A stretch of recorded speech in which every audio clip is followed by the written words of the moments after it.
ఏంటి? ఏమైంది అత్తయ్య? చూస్తుంటే చాలా ఆవేశంగా ఉన్నట్టున్నారు. ఏం లేదులే. నువ్వెందుకు వచ్చావు? మీకోసం మజ్జిగ తెచ్చాను. నేను అడిగాను అత్తమ్మని. మీ కోడలుగా మీకేం కావాలో తెలుసుకుని ఇవ్వడం నా బాధ్యత. అబ్బో, బాధ్యత, పెద్ద బాధ్యత. కొత్తకేదో సేవలు చేస్తున్నట్టు చెప్పినావు. నా సంగతి అటుంచండి. మీరేంటి ఉదయం నడవడం మర్చిపోయారా? మీ గదిలో అటు ఇటు తెగ నడిచేస్తున్నారు. మీ ఒళ్ళు చవటంతో తడిచిపోయింది. నా సంగతి నీకెందుకు? ఇప్పుడు ఏం కావాలి? అంటే అందరం కలిసి భోజనం చేస్తున్నారు. మీరు మాత్రం ఏమీ తినకుండా వచ్చేసారు. అందుకే కాస్త మజ్జిగ తీసుకొచ్చాను. తాగితే కడుపు కాస్త తేలిగ్గా ఉంటుంది. చెప్పాను కదా, నాకు అజెత్తుగా ఉంది. ఇప్పుడు ఏం తినాలో లేదు. అవునులేండి, నాకు అర్థం అవుతోంది. మీ కడుపు ఎప్పుడు పెడితే అప్పుడు పాడవదు. కొన్ని విషయాలు జరిగినప్పుడే ఎక్కువ ఇబ్బంది పెడుతుంది, ముఖ్యంగా అందరం సంతోషంగా ఉన్నప్పుడు. అయినా మీరు డాన్స్ స్కూల్కి వెళ్ళాలని గదిలోకి వచ్చారు కదా, ఇంకా రెడీ కాకుండా ఏం ఆలోచిస్తున్నారు? మీరు అనుకున్నట్టు జరగలేదని బాధపడుతున్నారా? ఏంటి? నువ్వు నాకేమైనా చెప్పాలనుకుంటున్నావా? అయ్యో, మీరు పెద్దవాళ్ళు, నేను మీకు చెప్పేదే ఉంటుంది అత్తయ్య. సమయానికి భోజనం చేయండి. రాత్రులు ప్రశాంతంగా నిద్రపోండి. ఆరోగ్యాన్ని జాగ్రత్తగా చూసుకోండి. ఇవి చెప్పడం తప్ప మిగతా విషయాల్లో మీరే కదా నాకు చెప్తారు. చూడు, నువ్వేదేదో ఊహించుకుని నన్ను తప్పుగా చూడుకో. నేను చూడడమే ఉంది అత్తయ్య. మీకు మీరు బాగున్నారనిపిస్తే చాలు. సరే అత్తయ్య, ఈ మధ్య తాగేయండి. ఆ తర్వాత డాన్స్ స్కూల్కి వెళ్ళండి. అక్కడ మీకు ఇష్టమైన స్టూడెంట్ ఉంది కదా, తనతో బాగా మాట్లాడుకోండి, సరేనా?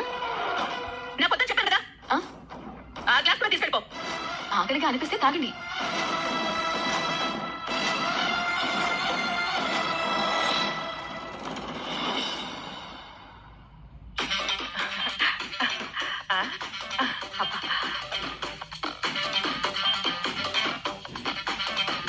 రావద్దురా, రా.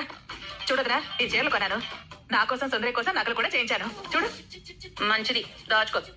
దాచుకోకపోతే దోచుకుపోతావా ఏంటి? పప్పు దప్పడం మాత్రం పెట్టకు. ఏంటి అలా ఉన్నావు? ఏదో జరుగుతుంది అనుకున్నాను, ఏమీ జరగలేదు. ఈ చింతామణి చెప్పేదొకటి చేసేదొకటి. ఏమైంది వదినా? అది మాస్టర్, అందరం వచ్చేసాం మాస్టర్. చింతామణి వచ్చిందా? వచ్చింది మాస్టర్. సరే పదండి, నేను వస్తాను.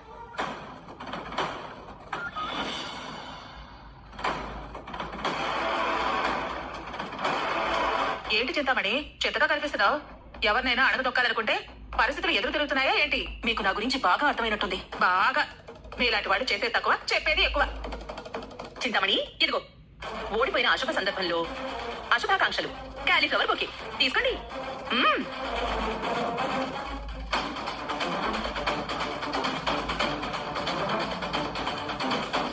కాలీఫ్లవర్ బొకే ఎందుకు ఇచ్చావుదనా? మేడం గారు మీనా ఫ్లవర్ డెకరేషన్ మానేసి ఇంట్లో కాలీఫ్లవర్ కూర చేసుకుంటూ కూర్చునేలా చేస్తానని శపథం చేసింది. ఓడిపోయింది అందుకు. మీకు తెలిసిపోయిందా? ఇంట్లో పండగ చేసుకుంటోంది మా మీనా. మంచి మంచి బిర్యానీ తెప్పించుకుని అందరూ కలిసి పార్టీ చేసుకుంటున్నారు. నేను చేయలేకపోయానని హేళన చేశారు. నా కోడలి దారికి తెస్తానని ప్రగల్భాలు పలికి గంభీరంగా మొహం పెట్టి, గంభీరంగా గొంతు పెట్టి, శకుల్లాగా చెప్పి చివరికి తోసుమనిపించింది. మీరు పుండు మీద కారం చల్లుతున్నారు. నువ్వు ఊరుకోవదనా? చెడపుకురా చెడేవు అన్న సామెత.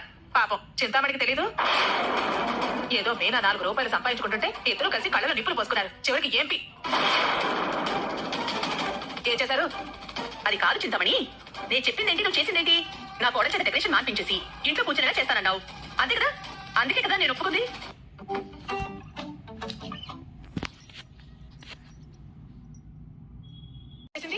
10 లక్షలు మోసం చేయాలని చూసింది.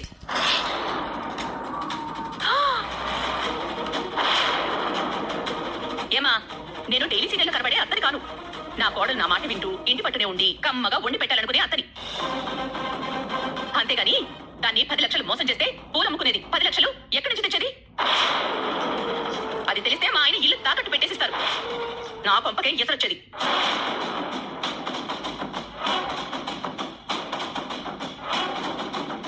ఏమా, మరి 10 లక్షలు లాస్ చేద్దామని చూసావా? పైగా పైన ఇంత ఎర్రటి పుట్టు పెట్టుకుని పవిత్రంగా కనిపిస్తే సరిపోదు. మా బాలుగాడు తెలివైనడు కాబట్టి ఈమె బండారం బయట పెట్టాడు. ఇంకా నయం, పోలీస్ కేసు పెట్టలేదు. అయ్యో, మీరు అపార్థం చేసుకుంటున్నారు. నేను మీనా డెకరేషన్ మానేసి మీ కాళ్ళ దగ్గర పడుంటుంది అనుకున్నాను. నువ్వు నాకు సాయం చెయ్యకపోయినా పర్వాలేదు. నా ఇంటి మీదకి లక్షల అప్పు తెచ్చి పెట్టకుండా ఉంటే చాలు, సరేనా? సరే. అయినా మీ కొడుకు కొడలు మీలాగే గట్టి వాళ్ళనేది తెలిసిపోయింది కదండి. పదండి మాస్టర్, ప్రాక్టీస్ మొదలు పెడదాం. పదండి.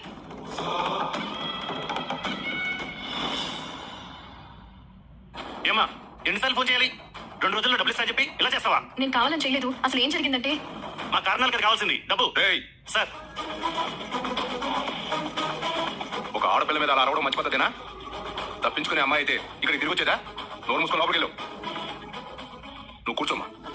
సార్ మీరు కోప్పడకుండా నన్ను కూర్చోమంటున్నారు. ముందు కూర్చోమ్మా.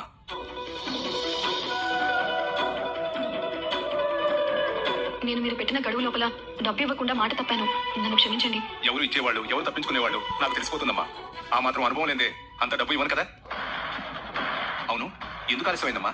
ఫంక్షన్ అయిన వెంటనే బిల్లు సెటిల్ చేస్తారు కదా. చేయలేదు. చేయలేదా? మోసం చేశారు, అబద్ధం ఆడారు. ₹1,00,000 అడ్వాన్స్ ఇచ్చి 10 లక్షలు ఇచ్చినట్టు రాసుకున్నారు. ఎవడు వాడు? వాడి వెనక ఇంకొకరున్నారు. ఈ వృత్తిలో నేను కొత్తగా అడుగు పెట్టాను. ఇందులో ఇదివరకే ఉన్న వాళ్లకు అది నచ్చలేదు. ఈ పోటీ నుంచి నన్ను తప్పుకునేలా చేయాలనుకున్నారు. ఎవరమ్మా వాడు? ఎవరది? చింతామణి అని.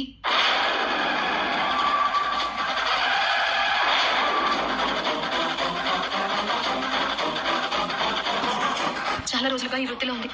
నేను తొందరగా పైకి రావడం ఆవిడకి నచ్చడం లేదు. చాలాసార్లు నన్ను దెబ్బతీయాలని చూసింది. నా భర్త నాకు సహాయం చేయడం వల్ల ఇంతకు ముందు బయటపడ్డాను. ఇప్పుడు కూడా ఆవిడ చేసిన మోసాన్ని నా భర్త తెలివిగా బయట పెట్టించి మండపం ఓనర్ ముందు దొరికిపోయేలా చేశారు. దాంతో నా డబ్బు నా చేతికి వచ్చింది సార్.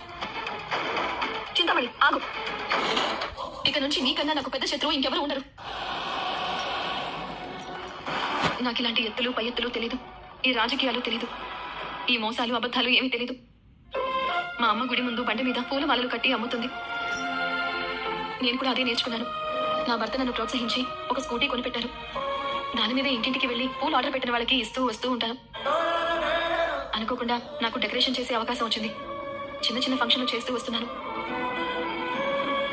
మొదటి నుంచి ఆ చింతామణి నన్ను ఈ వృత్తిలోకి రాకుండా చేయాలని చాలా ప్రయత్నాలు చేస్తుంది. చివరికి నాకు కావాలనే పెద్ద ఆర్డర్ ఇప్పించి, కావాలనే 10 లక్షల ఆర్డర్కు 1,00,000 అడ్వాన్స్ ఇప్పించి, మిగతా పెట్టుబడి కోసం నేను అప్పు చేసేలా చేసి నిలువునా ముంచేయాలని చూసింది. అందుకే మీకు ఇచ్చిన మాట ప్రకారం డబ్బు తేలేకపోయాను. భయం వేసింది. నా భర్త కూడా చెప్పుకోలేక నలిగిపోయాను. నా అదృష్టం, నేను చెప్పకుండానే నా భర్తకి తెలిసిపోయింది. వాళ్ళ మోసాన్ని ఓనర్ గారి దగ్గర బయటపెట్టి నా డబ్బు నాకు ఇప్పించారు. ఆలస్యమైన మాట నిలబెట్టుకుంటున్నాను. మీ డబ్బు మీకు ఇవ్వడానికి వచ్చాను. లెక్క పెట్టుకోండి సార్. నా లెక్క తప్పలేదు. ఏదో పెద్ద సమస్య వస్తే తప్ప నువ్వు ఆలస్యం చేయవని అర్థమైంది. ఒకవేళ డబ్బు తీసుకురాలేకపోతే ఏమైపోయేదాన్ని తలుచుకుంటేనే భయంగా ఉంది. భయం ఎందుకు? న్యాయం నీ వైపు ఉంది. కొంచెం ఆలస్యమైనా న్యాయమే గెలుస్తుంది. అబద్ధాలు మోసాలు ఎప్పటికైనా బయటపడతాయి. నిజమే నిలకడగా తెలుస్తుంది. నువ్వు నీతిగా నిజాయితీగా సంపాదించాలనుకున్నావు. కానీ ప్రతి వృత్తిలో ఉన్నట్టే పోటీదారులుంటారు.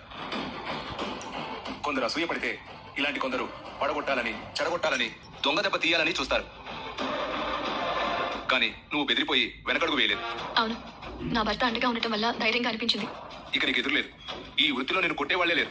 ఆ చింతామణికి నీ జోలికొస్తే ఏం జరుగుతుందో బాగా అర్థమై ఉంటుంది. ఇలాగే బెదరకుండా నిలబడితే నీ వైపు కన్నెత్తి చూడడానికైనా భయపడుతుంది. ఇన్ని రోజులు నేను వడ్డీకి అప్పునిచ్చాను. మొట్టమొదటిసారి ఒక ఆడపిల్ల తన కాళ్ళ మీద తను నిలబడటానికి సహాయం చేయాలనుకుంటున్నాను. చూడమ్మా, నీకు ఎంత పెద్ద ఆర్డర్ వచ్చినా చెయ్యలేను అనుకోవద్దు.